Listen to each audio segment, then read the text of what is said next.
Riyaziyyatın bir gözəlliyi sonsuzluğa müdaxilə etməsidir. 2-də 1, üstə gələk 4-də 1, üstə gələk 8-də 1, 16-da 1. Bunu həndəsə olaraq göstərməyə çalışaq. Baxın, burada nə görürük? Bir kvadrat görürük. Nə gördüm?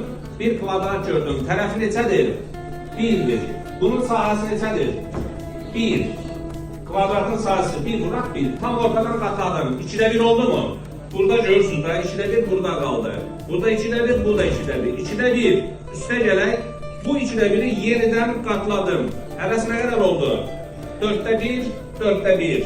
Sonra bunu yeniden ortadan katlamış olsam neçə eləyəcəkdi? 8'də 1.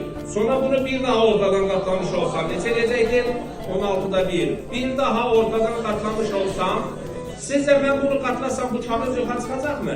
Yok, sonsuz balacalaşacak ama tablo ortadan çıxıb getməyəcək da.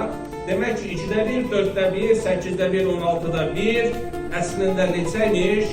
1 imiş. Hər bir figur öz hissələrinin cəminə bərabərdir. Bu şəkildə vizuallaşdırmaqla bunu göstərir.